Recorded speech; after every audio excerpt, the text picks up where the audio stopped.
행님께서 보내주신 체험 실화입니다. 여행 중에 만난 그 아이. 혼자서 일본 여행을 갔을 때 일입니다. 여행 취미가 독특한 저는 일본에서도 굳이 산골짜기로 들어가 나가노현의 어느 촌에서 하룻밤을 묵게 되었습니다. 마을이 말 그대로 촌이기도 하고 걸어서 한참을 더 들어가서 그런지 마을에 민박이 단 하나 있더군요. 당연히 손님은 저밖에 없었고 숙박비를 지불하고 방을 보니 일반적인 일본 가정집의 방이었습니다. 평범한 방. 봄 특유의 기분 좋은 햇살과 창밖으로 보이는 논을 보니 이 시골에 대한 묘한 동경이 있던 저에겐 정말 좋은 곳이었습니다.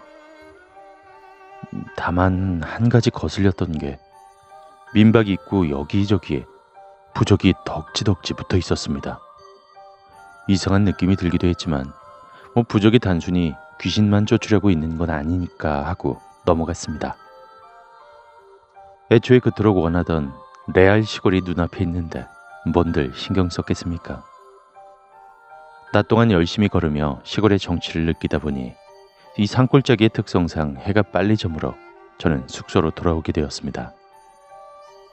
산골짜기라 휴대폰은 연신 통화 불가를 외쳐대며 3G도 못 잡고 TV도 일본어 투성이라 숙소에서 할 것도 없었습니다. 거기다 손님은 저 혼자. 프론토의 주인 네 분과 이야기를 하다 9시도 안 되어서 숙소에 들어가 잘 준비를 했습니다.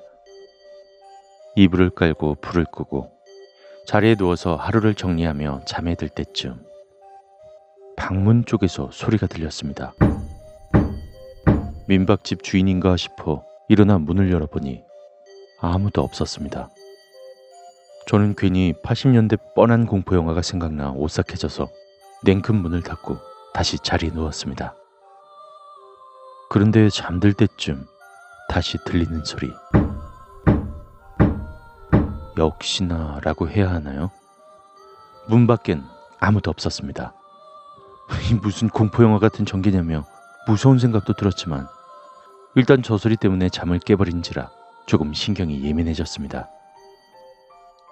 그래서 귀신이든 사람이든 잡히면 보자 하는 생각으로 문 앞에서 다시 그 소리가 날 때까지 숨죽이며 기다렸습니다. 갔나 하고 생각이 들 때쯤 다시 소리가 들렸습니다. 순간 저는 문을 열 수가 없었습니다. 문을 열어보았자 아무런 소용이 없다는 걸 깨달았기 때문입니다. 문을 열어도 문 앞에 아무것도 없는 게 당연했습니다. 저 소린 문에서 나는 것이 아니었습니다. 소리는 문의 오른쪽 벽에 붙어있던 창문, 그러니까 바깥과 연결되어 있는 불투명한 창문에서 들려오고 있었습니다. 누워서 들었을 땐 창문과 벽이 같은 방향이라 몰랐지만 문 앞에 있으니 확실히 창문에서 들려왔습니다. 그걸 깨닫는 순간 소름이 돋았습니다. 저는 떨리는 손으로 창문을 열어 제꼈습니다. 경쾌한 소리를 내며 창문은 활짝 열렸고 그 너머로 밤의 산 풍경이 보였습니다. 다행히 귀신 같은 것은 보이지 않았습니다. 그러나 왠지 으스스한 생각이 들어 창문을 닫고 이불을 머리끝까지 뒤집어 쓰곤 잠을 청했습니다. 소리는 거의 잠들 때쯤 들렸습니다. 아까와 같은 소리. 그러나 그 소리의 근원지는 창문이 아니었습니다.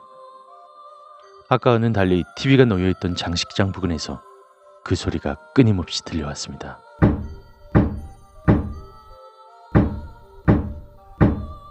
순간 불길한 생각이 머리를 스치더군요.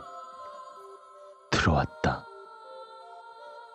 여기까지 생각이 미치자 저는 괴성을 지르며 바로 일어나 프론트의 주인 방으로 달렸습니다. 민박집 주인을 깨워 귀신이 있다고 방금 방에 들어왔다고 말했습니다. 주인은 잠에 덜 깨어 비몽사몽했지만 이야기를 듣자마자 표정이 굳더군요. 이내 주인은 알았다며 주인 방과 제일 가까운 방을 열어주었습니다. 여기는 괜찮을 테니 여기서 자고 짐은 아침에 가져가라 하고 말하더군요. 뭐 여기서 나가봤자 다른 숙소도 없었기에 저는 속는 셈 치고 그곳에서 잤습니다. 허무하긴 했지만 그렇게 무서운 일을 겪고서도 막상 잠은 잘 오더군요. 일어나서 방에 들어가 짐을 챙기고 체크아웃을 할 때 간밤의 일에 대한 호기심이 생겨 주인께 여쭈었습니다. 저 어르신, 어제 그건 뭐였습니까? 어르신은 아무런 말도 하지 않으셨습니다. 저는 말을 이어나갔습니다. 뭐 곤란하시면 굳이 대답하지 않으셔도 됩니다. 미안합니다. 아니요, 저야말로 실례했습니다.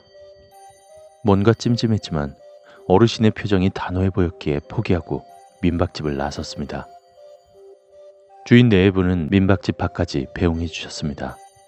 친절하게 배웅해 주신 그분들에게 감사 인사를 드리며 돌아본 순간 어제 입구에서 보았던 그 부적이 보였습니다.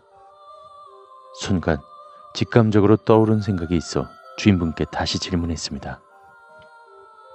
저 어르신, 죄송합니다만 장식장에서 노크 소리가 났습니다. 왜 그런 겁니까?